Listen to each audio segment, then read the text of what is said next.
sympathique et tout ça, et on s'est très très bien entendu. Je suis venu avec 5 caleçons et 5 chemises. Cette phrase, Grégoire Bonnet l'a prononcée un jour avec son humour habituel. Une phrase simple, presque anodine, qui résume pourtant toute une existence. Celle d'un homme qui n'a jamais couru après le luxe, ni les projecteurs, mais simplement après un rêve, devenir comédien. Et pourtant, qui aurait pu imaginer qu'au moment même où ce rêve devenait enfin réalité, une autre partie de sa vie était en train de lui échapper. Pendant plus de 15 ans, des millions de Français ont ri devant Scène de ménage.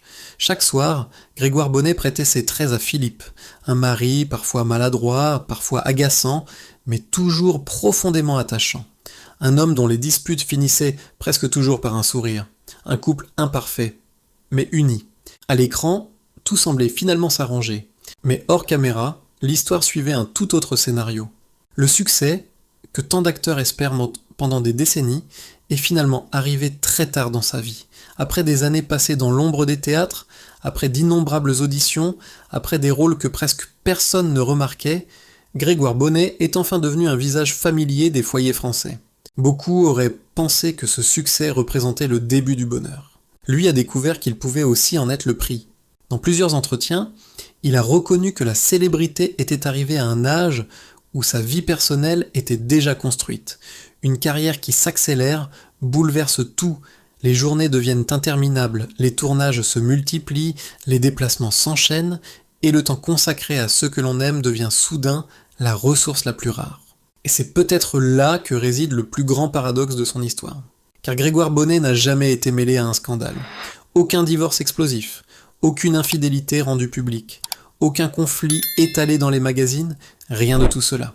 Son mariage ne s'est pas effondré dans le bruit, il s'est simplement éloigné, presque en silence. Comment un couple, qui semblait solide, a-t-il pu se perdre sans qu'aucun drame ne vienne tout expliquer? Et pourquoi, des années plus tard, alors qu'il a retrouvé l'amour, refuse-t-il toujours de vivre sous le même toit que sa nouvelle compagne? Est-ce une peur de revivre les erreurs du passé?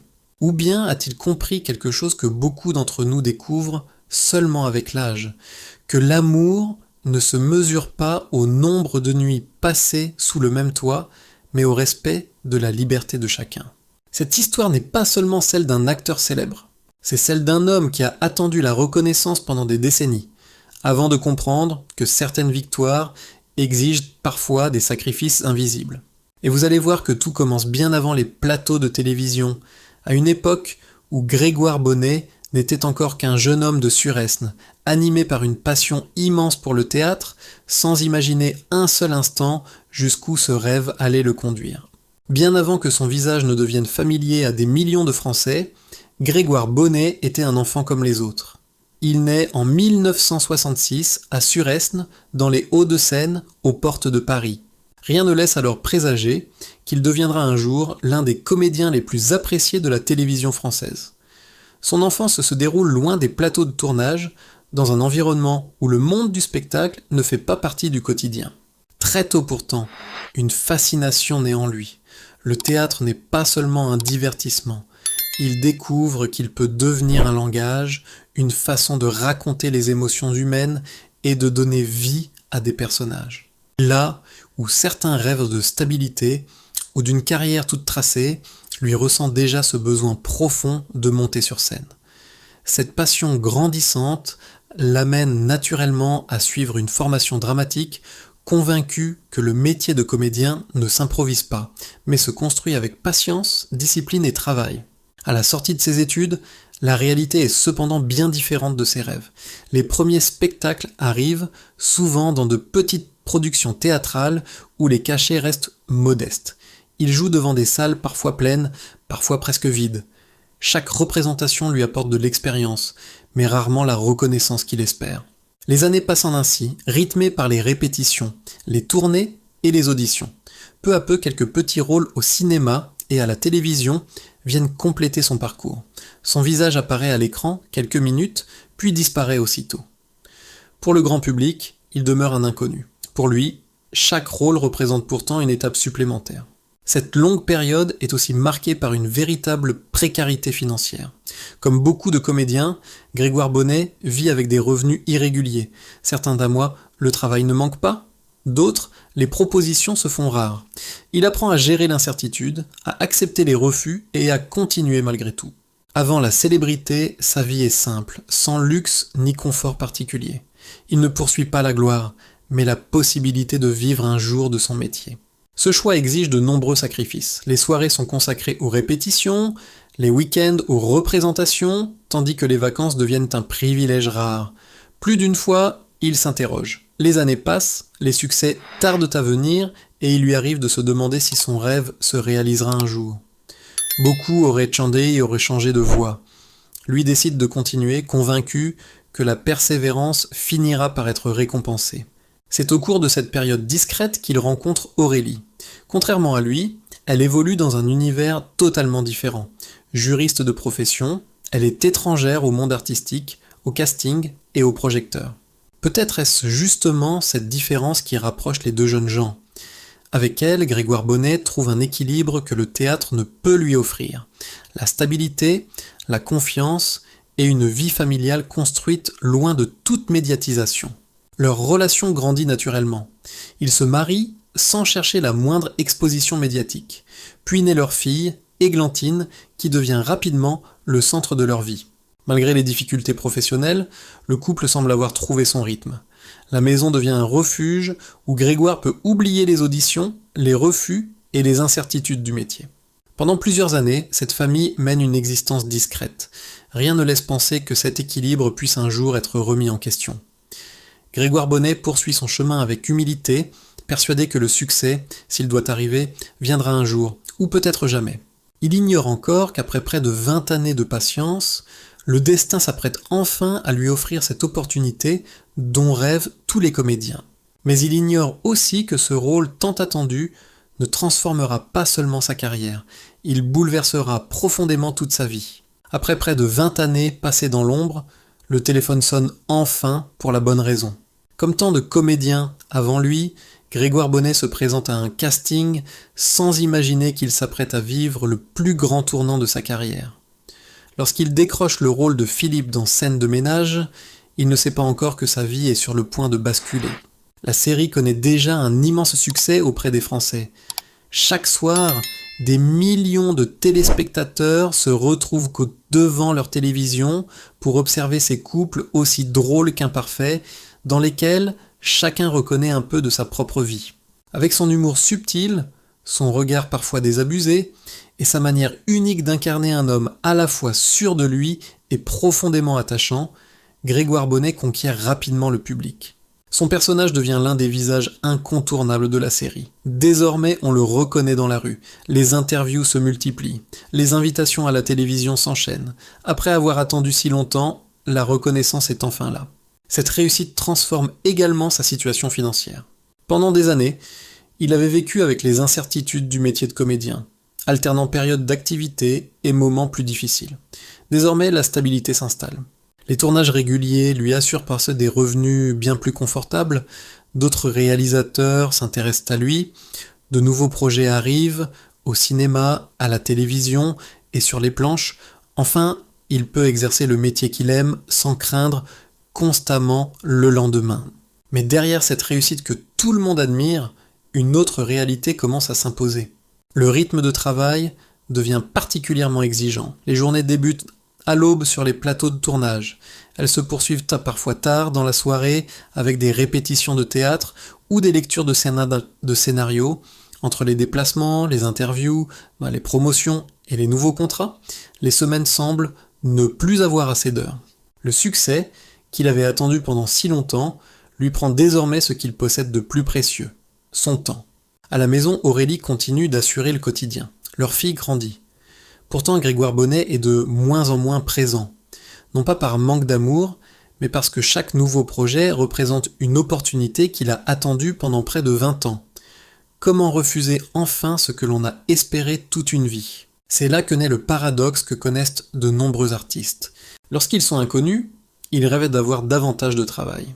Lorsqu'ils deviennent célèbres, ils découvrent que ce travail peut finir par envahir toute leur existence. À cela s'ajoute une autre pression, beaucoup plus discrète, celle de la notoriété. Être reconnu partout, répondre aux attentes du public, rester à la hauteur du succès, accepter que sa vie privée suscite désormais la curiosité, tout cela représente un poids dont on parle rarement. Pourtant, Grégoire Bonnet ne change pas de personnalité. Ceux qui le côtoient décrivent toujours un homme simple, accessible et profondément attaché à sa famille. Mais parfois, les plus grandes épreuves ne viennent pas d'un changement de caractère. Elles viennent simplement du temps qui manque. Les repas en famille deviennent plus rares. Les conversations sont souvent écourtées par un départ au petit matin ou un retour tard dans la nuit. Sans cris, sans disputes spectaculaires, une distance commence lentement à s'installer entre deux personnes qui s'aiment encore, mais qui ne vivent plus au même rythme. Le public, lui, continue de rire chaque soir devant Philippe et Camille. Personne n'imagine qu'au même moment, derrière les caméras, Grégoire Bonnet voit peu à peu l'équilibre de sa propre famille devenir de plus en plus fragile. Lorsqu'une célébrité annonce une séparation, le public s'attend souvent au pire. Les unes des magazines promettent des révélations, les réseaux sociaux s'enflamment et chacun cherche un coupable. Une infidélité, une trahison, un scandale. Mais dans l'histoire de Grégoire Bonnet, rien de tout cela ne s'est produit.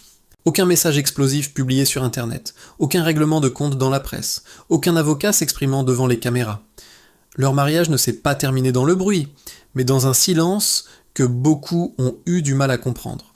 Après des années passées ensemble, Grégoire Bonnet et Aurélie arrivent progressivement à une évidence douloureuse.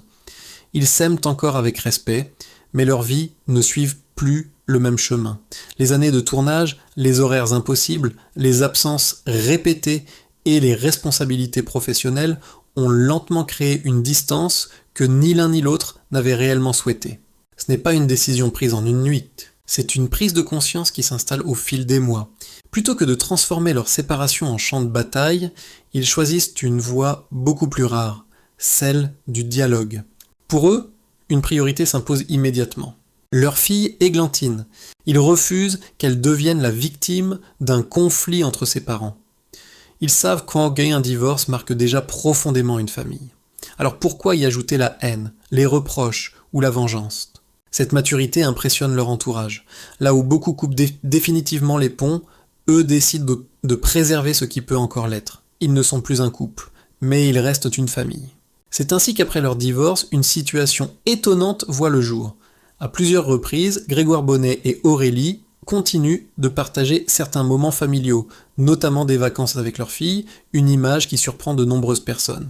Comment deux anciens époux peuvent-ils encore voyager ensemble ?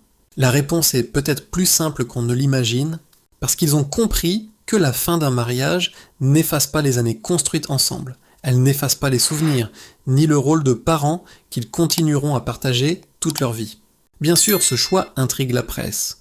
Plusieurs médias soulignent cette relation apaisée, presque atypique dans le monde des personnalités publiques. Certains admirent leur intelligence émotionnelle. D'autres s'interrogent. Est-il réellement possible de tourner la page tout en restant aussi proche ? Ça, Grégoire Bonnet, lui, ne cherche jamais à convaincre qui que ce soit. Fidèle à sa discrétion, il préfère laisser parler les actes plutôt que les grandes déclarations. Avec le temps, il montre qu'un divorce n'est pas forcément synonyme de guerre. Deux personnes peuvent mettre fin à leur histoire d'amour sans détruire le respect qui les unit. Pourtant, alors que cet équilibre semble enfin trouvé, une nouvelle question apparaît. Que se passe-t-il lorsqu'un nouvel amour entre dans la vie de l'un des deux ? Cette proximité avec son ex-femme est-elle compatible avec une nouvelle relation ? C'est précisément à ce moment-là que le destin réserve à Grégoire Bonnet un nouveau chapitre, sans doute le plus inattendu de toute son histoire sentimentale. Après un divorce, beaucoup cherchent à reconstruire exactement ce qu'ils ont perdu. Une nouvelle rencontre, une nouvelle maison, une nouvelle vie commune, comme si tout devait recommencer à l'identique. Grégoire Bonnet, lui, va emprunter un chemin totalement différent. Au fil des années, une nouvelle femme entre dans sa vie. Fidèle à son caractère réservé, l'acteur choisit de préserver son identité et de protéger cette relation des regards indiscrets. On sait simplement qu'elle n'appartient pas au cercle très médiatisé des célébrités et qu'elle mène, elle aussi, une vie déjà bien construite. Très vite, les journalistes comprennent que cette histoire d'amour ne ressemble pas aux autres. Une question revient sans cesse dans les interviews. Pourquoi ne vivent-ils pas ensemble? La réponse de Grégoire Bonnet surprend autant qu'elle fait réfléchir. Après un mariage, un divorce et des années passées à courir après le temps, il ne ressent plus le besoin de reconstruire un foyer traditionnel. Lui, comme sa compagne, ont déjà leurs habitudes, leur rythme de vie, leurs responsabilités et leur propre espace. Chacun a appris à apprécier son indépendance, non comme une solitude, mais comme un équilibre précieux. Ils se retrouvent régulièrement.